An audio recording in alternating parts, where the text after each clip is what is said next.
This is a Get Hired RDH 10-minute training session with your dental hygiene job hunting personal trainer, Doug Perry. And now, here's Coach Perry. Hey, what is up, everybody? Thank you again for joining me this week for this week's training tips. I've got lots of great stuff to talk to you about, and I want to extend my appreciation to so many of you out there that have been emailing me and calling me and texting me, asking questions about how to pursue this or how to do that in terms of getting a job, a dental hygiene job. Just been so much fun for me, so rewarding to see so many of you achieving results and getting the job that you want. So just keep them coming. I'm happy to do it. It isn't my full-time job, but I do love to do it. I do love helping dental hygienists out in getting a great dental hygiene job. So with that, let me dive into this week's tips. We're going to talk this week about unfair advantage, and specifically your unfair advantages. I really think that you have so many more advantages and things going for you than many of you think that you have. What I want to talk to you about this week is how to spot those and also how to use them, how to promote them, because you do have a lot of them, and they will give you a leg up in looking for a job if you'll use them right and if you can identify them. So there's 5 main areas of unfair advantages that you have. Everybody has unfair advantages, and some of them are small, some of them are big, some of them are kind of combined into one another, but you all have them, and there's 5 critical areas where they exist. Number 1, in your skills. Number 2, in your training. Number 3, in your experiences. Number 4, in your personality. And then number 5, who you know. And I'm going to talk about each one of these really quick in this week's tips. The first one is your skills. This has to do with your routine dental hygiene tasks and skills and duties, but they have to be something that you're especially good at. Maybe you're really good at educating or teaching patients, or maybe you're really good at getting results in treating perio patients. Figure out what it is that maybe you are especially good at and maybe a little bit better than the average dental hygienist, and put that down as one of your hidden or your unfair advantages in terms of your skills. The second one has to do with training. Do you have any additional training that maybe not every dental hygienist has? It could be maybe something like a laser, or maybe it's something like a bachelor's degree. You have the full bachelor's degree in dental hygiene. Somebody asked the question the other day if they should get the restorative educational background that their college was offering, and I say go for it, man. If you may not be able to use that in every state. In fact, most states I don't think allow you to use that in your practice of dental hygiene. But just having that background, that experience, it just helps you to be able to communicate with your patients better, helps you be able to communicate with the doctor better, and there's just a better understanding. And I think everybody knows that. And so employers, they look for those little things, those little differences in training that will make you stand out. And it gives you an unfair advantage in looking for a job. The next one is your experiences. What unique things that you have done or experienced in your career. It could be something like, for example, my wife the other day had a patient that had a seizure in the chair. And because she had previous experience in knowing how to deal with people that have seizures, that have epilepsy, she was able to spot it immediately and stabilize the situation. I had another client a few months ago that had spotted a cancer growth. It ended up saving that patient's life. Those kinds of experiences that are unique, that not everyone has, those are things that you can capitalize on. Those are things that are unfair advantages in job searching. Your personality is the next one. What is your personality like? Are you extremely well organized, or are you kind of the life of the party? Are you a patient person that's good with children, or are you really good at relationship building with adults?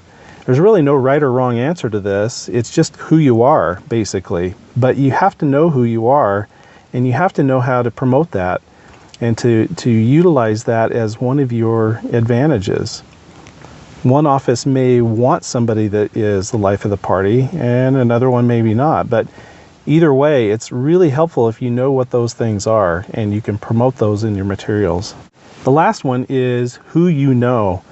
How big is your professional network? Do you know the staff in your office and that's about it? Or do you have contacts with several different offices in the area? Have you restricted your contact with just professionals in your local association, your statewide association? Or do you have a much wider span or a network of people across the globe or the country that you know and that you regularly network with? Understand what that is, and that can be an unfair advantage as well. Because we all know that networking and who you know, who you talk to, who you are communicating with on a regular basis really has a big impact. Okay, so now let's talk about how you highlight and promote those unfair advantages that we just talked about. Now there's 3 places that you want to do this. Number 1, in your job hunting materials. Number 2, in job interviews. And then number 3 is you participate in professional meetings and functions. When you're creating your job materials, that's things like your resume, your cover letter, your postcards, your business cards, and even your website if you want to build one of those, you want to clearly word what your unfair advantages are throughout it. Sprinkle them in, put them everywhere. Put those little keywords in wherever you can. And then go the extra mile and create more unfair advantages by having a resume that really stands out, that makes it look like you are an absolute professional, sophisticated, efficient, organized, and that you've got things together. Put some color into it, put some graphics, coordinate the look of the whole package. All of your materials, when they're put together side by side, they all look like they belong in the same family. And then don't forget also your testimonial sheet, because that gives you a chance for your fans to give you, to provide feedback that backs up basically what you're saying are your unfair advantages. They're going to talk about those unfair advantages on your behalf. And then the next place that you want to promote your unfair advantages is in your job interview. And for that, you've got to formulate and put together all of these stories, these examples of how you have used your unfair advantages, or you've formulated and created these unfair advantages over the years. So think about different experiences that you've had, or different trainings that you've had, and different examples of how you've used your personality in the workplace, or how you've used your skills to a little bit higher degree than maybe others might have. Think of stories, think of examples of how you can put those into context for the person who is interviewing you, because that's how they're going to be able to relate to you and relate to what it is you're talking about. You can always just talk about, oh, I've done this or I've done that, but it's much, much, much more effective if you can tell a story about it, give an example about it. That's how you win them over. And then the third one, which is networking. This is the opportunity that you have to work with people one-on-one, to talk with people one-on-one, and to not be in an interview setting so much, but in a setting where you are co-equals, where you guys are sitting in on a session together at a conference, or you're just talking as colleagues back and forth. It could be even over the internet through social media and such. But this is a step in which you need to take advantage of as an opportunity to build relationships and to strengthen ties with people who are your professional colleagues. That is how you show your unfair advantages, by giving them who you are and helping them to see what you're like in real life. You can always tell people about who you are, what you're like in real life, but it's far, far more effective to be working with them and experiencing something with them, and then they can see that's who you are. That's how you can promote some of these unfair advantages that you have. There's very, very little that will substitute for actual experiences with people. And so the only way to do that is to put yourself out there and to network. Network, network, network. Get yourself out there. And again, you can do that through in person, which is the best way, but you want to also think about how you can nurture those existing relationships through digital communications, such as Facebook and Twitter and LinkedIn, and even Pinterest. And then my final recommendation is that you don't just take these advantages and sit on them for the rest of your life, for the rest of your career. You want to continually work at them and continue to build them and create new ones throughout your career.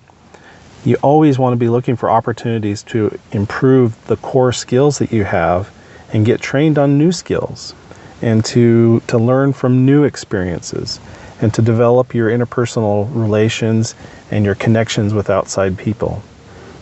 It's just all about creating and continuing to build on, and not ever just resting on what you have. Always be looking for ways to get more unfair advantages in your career, so that you will never have to worry about looking for a job and not having anything to tell them that is unique about you, or that is a unique unfair advantage about you. You always want to have those. You always want to be building on them. So that's it for this week. Thank you so much for joining me again. I'm looking forward to next week.